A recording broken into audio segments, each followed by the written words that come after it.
खबर शामिल करते हैं Lahore chamber of commerce and industry से डॉक्टर शाहिद इस्तकलाल की इस रिपोर्ट में साबिक वज़ीर-ए-आज़म मियां नवाज शरीफ का तारीखी दौरा लाहौर चैम्बर, साबिक वज़ीर-ए-आज़म शहबाज शरीफ, साबिक वज़ीर ख़ज़ाना इसहाक़ डार, मरियम नवाज, साबिक वफ़ाक़ी वज़ीर हमरा लाहौर चैम्बर के सदर काशिफ अनवर ने खुतबा इस्तक़बालिया पेश किया।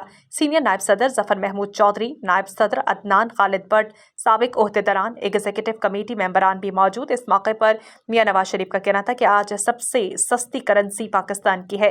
पाकिस्तान की करेंसी को मिट्टी में मिला दिया गया। इतनी महंगाई में आवाम कैसे जिंदा रहें, कारोबार कैसे करें? कौम को झूठे ख्वाब दिखाने का सिलसिला बंद करना चाहिए। 2013 में भी पाकिस्तान को ग्रे लिस्ट से निकाला था। हम मुल्क को तरक्की देते हैं और जिला वतनी और कैद भी काटते हैं। 2022 में हुकूमत में आने पर तैयार नहीं थे, लेकिन पाकिस्तान को डिफॉल्ट से बचाना जरूरी था। शहबाज शरीफ साहब के मुस्ताफी होने की तकरीर तैयार थी। मैंने तकरीर देख ली थी। हमने धमकियों के सामने झुकने से इनकार कर दिया। पाकिस्तान के मफाद के लिए बेखौफ होकर आगे बढ़ने का फैसला किया। हमने ही निजकारी और लिबरलाइजेशन शुरू की थी। पाकिस्तान को पुरअमन बनाया, ज़रबे अज़्ब और रद्दुल फसाद ऑपरेशन किए, कराची में अमन कायम किया।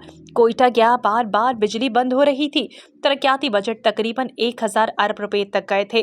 पाकिस्तान की तारीख में पहली बार IMF प्रोग्राम हमने मुकम्मल किया। हम CPEC लेकर आए, थर के कोयले को निकालने और फिर इससे बिजली बनाने के मंसूबे बनाए। इस वक्त मुल्क और आवाम को दरपेश तमाम मसाइल पर हमारी नजर है। Lahore chamber of commerce and industry के मौजूदा और साबिक ओहदेदारों का शुक्रिया अदा करता हूँ। काशिफ अनवर, सदर Lahore chamber of commerce and industry ने कहा कि मियां मोहम्मद शहबाज शरीफ साहब तो हमारे दिल के बहुत करीब है, क्योंकि आप वज़ीर आला पंजाब और फिर वज़ीर-ए-आज़म पाकिस्तान के ओहदे पर फायज होने से पहले लाहौर चैम्बर के सदर रह चुके हैं। मियां शहबाज शरीफ की कायदाना सलाहियतों को खराज तहसीन पेश करता हूँ। जिस तरह आपने बतौर वज़ीर-ए-आज़म IMF के साथ मुआहदे को फाइनल करके मुल्क को डिफॉल्ट होने से बचाया। मियां साहब, आपकी हुकूमत में यहाँ शहबाज शरीफ साहब के दौरे इक़्तिदार में ताजिर बरादरी और सनत के फरोग के लिए अहम इक़दाम उठाए गए। आपकी हुकूमत ने जो बजट 2023-24 में पेश किया वो बेहतरीन था। इस बजट में बहुत से अच्छे फैसले किए गए, लेकिन IMF की वजह से बादशाह इनमें कुछ फैसले वापस लेने पड़े। इनमें मैन्युफैक्चरर्स को concessionary tax regime for SMEs में क्वालिफाई करने के लिए सालाना टर्नओवर की लिमिट को 250 मिलियन रुपए से बढ़ाकर 800 मिलियन रुपए किया गया था।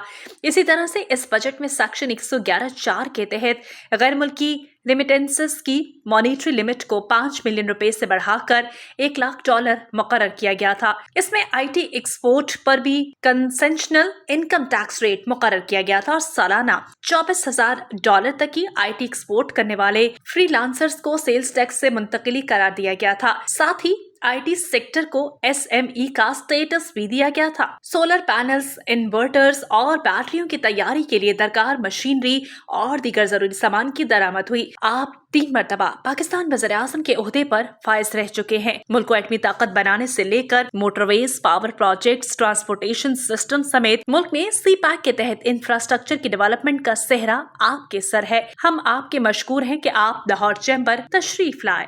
राबिया वेलफेयर अस्पताल, इलाज और मुआलजे की भरोसेमंद जगह, जहां डॉक्टर्स अपनी खिदमात बेहतरीन तरीके से अंजाम दे रहे हैं। यहाँ हर बीमारी की तशखीस की जाती है। राबिया वेलफेयर अस्पताल। मजीद मालूमात के लिए हमारे कस्टमर केयर नंबर पर कॉल करें।